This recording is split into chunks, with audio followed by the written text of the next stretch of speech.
Hello once again everyone. So I want to do a little bonus video just talking about some more hoplite style stuff.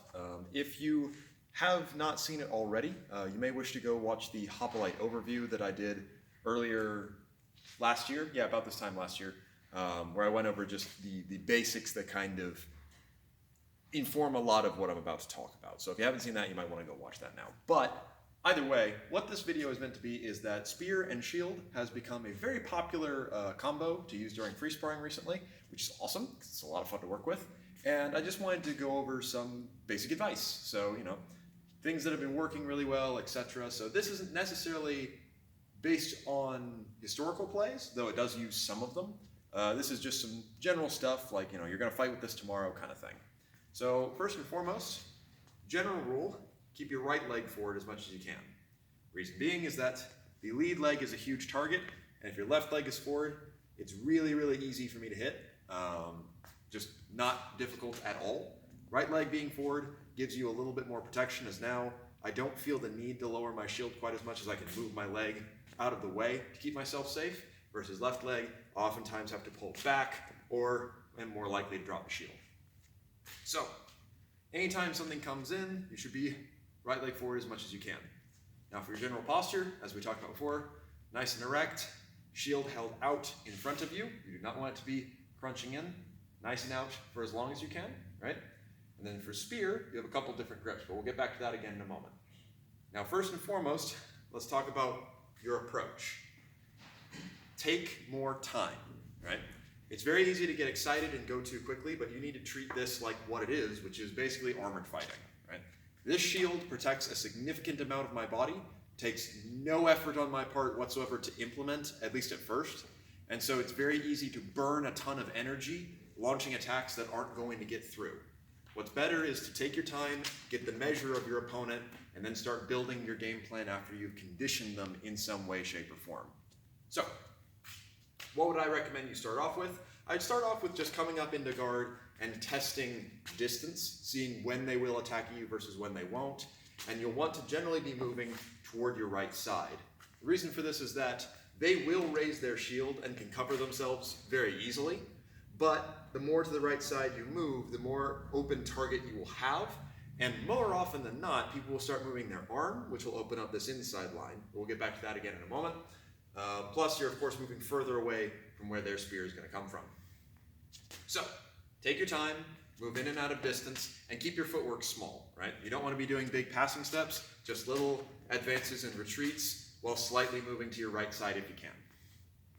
Now the next bit of advice I have for you is kind of dependent upon grip, so let's go over that. So you have two grips, as it were. Technically three, but two. You've got ice pick grip, or you've got sword grip. Now, I'm a big fan of ice pick personally.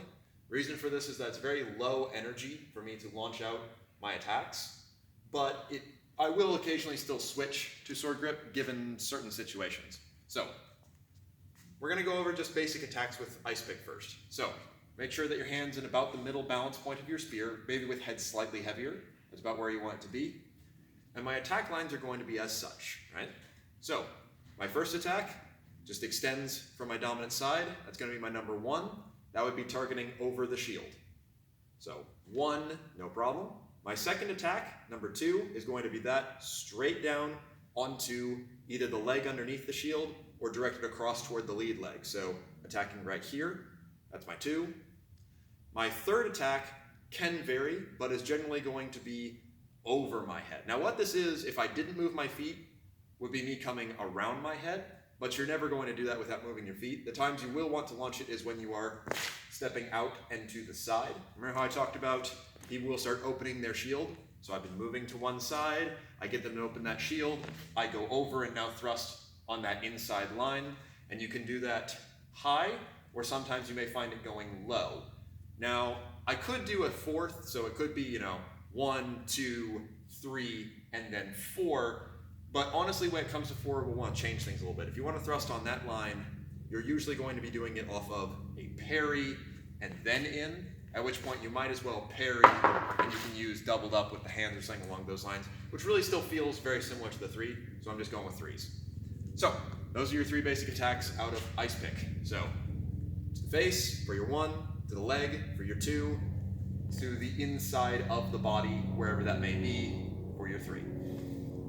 Now, properties of the ice pick in regards to defense are that 1, my spear is held back, so it's hard for it to get tangled on things. If I attack and it gets tangled, I can just rip it back away and I'm protected. Second thing is that I can let it drop into what is essentially a hanging guard without using a ton of energy. Spears are heavy. Even this relatively light spear is taxing after a while, regardless of what grip you hold on. So I can just let the tip drop, and now I've got a hanging point to protect myself. This is especially important when people attack at your legs. If you can't void, don't drop your shield, move your tip across to protect yourself. But we'll get back to that again in a moment. Now, also, technically, if you are doing that, you can, in theory, also use the middle of the spear to protect your upper body, but I've not had that come up yet. So, that's your main things out of the ice pick. When it comes to sword grip, though, things change a little bit. So now, we're still going to attack upon relatively the same lines, but our target's going to change a little bit. So the properties of sword grip is that now, when I attack, I get the option of coming more upward. So ice pick, all of my attacks kind of come down and can go over shield if I'm close enough. With sword grip, I can still achieve that, but more often than not, you're going to be thrusting from below. Thus, you get more of a goring type of attack. So my wand is still going to be directed at about the eye level, though you can launch it in a couple different ways. You can launch it out of here, and that will work just fine, but you can also just extend up as you would normally from your hip. So that could be 1, and then 2, meanwhile, is going to be directed under the shield. So I'm no longer going for the leg, I'm going toward the leg and trying to get up into the body. That's going to be from there. You also sometimes see people attempt to use flung thrusts. Certainly you can do it, and with a little bit of practice, it's not too hard, but be aware that if you mess up, you've lost your spear. So only do it if you got a backup weapon. But same with, of course, throwing the spear from above. Now, on to holding this guard, because you can still, of course, protect yourself if you do this, but this is a little more awkward for me to do, right? If I do it this way, now my spear point's not the way I want it to be. I would say use this guard sparingly, right? With my thumb forward, as it's very taxing on an untrained arm, and even a trained arm, I don't want to hold this for too long.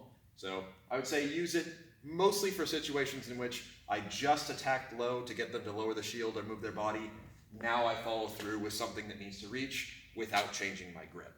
So once again, I've got 1 at the face, 2 for under the shield. Now 3 becomes a little trickier, right? I can't move my spear physically through my body. So how am I going to attack that inside line? Well, because I'm in sword grip, it's much easier for me to stand in a more traditional spear guard, as if I didn't have the shield. So all I've done is just grab hold of the back of my spear. Now to get into this position, what you'll usually want to do is slightly shift your hand downward, which is not too difficult to do. You can actually, if you want, back out of distance, let it slide down by just lowering your hand, looking like you're resting, then come up into it. Now from here, I'm basically just fighting pure spear, so you do have to be able to competently fight like this. It takes a little bit of practice, but not too difficult. This is a good way to start attacking the inside line, especially if your opponent is starting to get tired. Mind you, when you use this, I'm now attacking on the spear side, which means I need to make sure they're nice and weary. This is particularly good against people that use ice pick grip, because now they have to defend with their spear, or they have to move their shield all the way across their body, so it's quite easy to overpower them and or do more tricksy stuff. So, you'll notice a lot of this hasn't really done much with the shield. It's mostly just kind of sitting there. So, what are we ever going to do with the shield? Well, a couple things. You really have about 3 parries, if it were, right? So, parry 1 is going to be just the slight raise of the shield. So in comes an attack, slightly raise it to defend my head. I recommend you be moving away from the attack as you do that. Mind you, I'm only raising it enough to cover. I'm not trying to actually reach out and hit what's coming at me, as that opens up the inside line. So just little raise with a little movement, we're good. Second parry is going to be, even though I say try not to do it, sometimes when someone attacks your lower body, especially with that goring thrust, you have no choice but to bring your shield down. When that happens, you want to try and keep it close to your body, and again, move away from it, or even more toward my back quadrant. So I would be going back and away while lowering the spear. the shield, be aware now that you have to protect your head with your spear. But usually in that instance, you're going to be leaving or running away. Not an ideal, but you should know it. The last one is the idea of using the rim toward the inside of the body.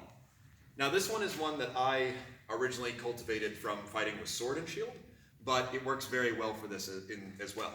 So what happens is now an attack comes high on this line or more central. So if someone is launching that central attack we talked about before, this is a great time to use it, even if they are attacking in this manner, right? So that attack comes in. What I'm going to do is I'm going to step out with a passing step, bring my rim across, and then you have an inside shot in a couple different ways. You can also occasionally attack over, but generally you're just going to deflect. You'll catch them open. You're now on their open side. You can kind of take your time hitting them and just see what you get from there. So, shield goes up, shield goes down, shield goes across, and we pretty much always move in the opposite direction of where the shield is going. Now, the only other bit I really want to cover is patience. So we talked about it a little bit in the beginning, right? Taking our time, making sure we condition the opponent, moving in and out of distance. When it comes to how often you launch your attacks and what sort of things you can build off of, all of your general fencing knowledge still applies, right? If you notice someone has a weaker guard, you can of course work with that, especially if they are holding the shield lower and lower and lower. You know now that they are more likely to try and punch it out to deal with that parry, so they're making a bigger opening, etc. But without a doubt, shield and spear is going to be a bit more of a waiting game, right? Not stand there, do nothing waiting game, but more in regards to little probing attacks that don't cost me any gas, little things like that, little movement to try and worm my way in, so when I do launch the attack, there's very little chance that I'm going to get hit myself. Now, if someone tries to crowd in on you, what I recommend is just circle away from their spear hand as much as you can, as it's relatively difficult for them to launch attacks over their shield. Not impossible, but relatively difficult, so your average person is going to do it against you. And in general, just, avoid trying to strike with the shield as much as you can, because that will make you a douche. Now, final bit of advice is actually a very niche one, but something to be aware of. If you come up against someone who is holding the sword grip of spear, keep an eye out for whether or not they're holding it out here. As normally, with sword grip, especially if they're attacking in a more straight line, it's not difficult at all for me to set this aside with the spear itself. However, if you see someone with their spear more kicked out to here, their attacks are going to start coming in at wider angles. This is particularly common amongst people who have fought with bigger shields. So, for example, we have a reenactor in the school who did Roman era stuff, and so this is kind of his standard. That's where I first encountered it. Spear parries won't work against this because it will always go around. So, against that, you're going to want to use more movement and also make use of the fact that he's burning more energy by having his arm out to the side and is relatively limited in his reach. So for reference, if I thrust my spear out to the side like that, that's as far as I can reach. If I thrust straight, I can get a little bit further, plus I have the ability to still flung thrust and things of that nature. It's just some things to watch out for and some general advice if you want to start sparring with Rotella and spear in the school. I highly welcome it. It's good aerobic exercise, it's great thinking, and I mean, nothing else quite balances you out so interestingly symmetrically while being asymmetrical. But either way, it's a quick little video for you, so we will go over some other fighting techniques another time.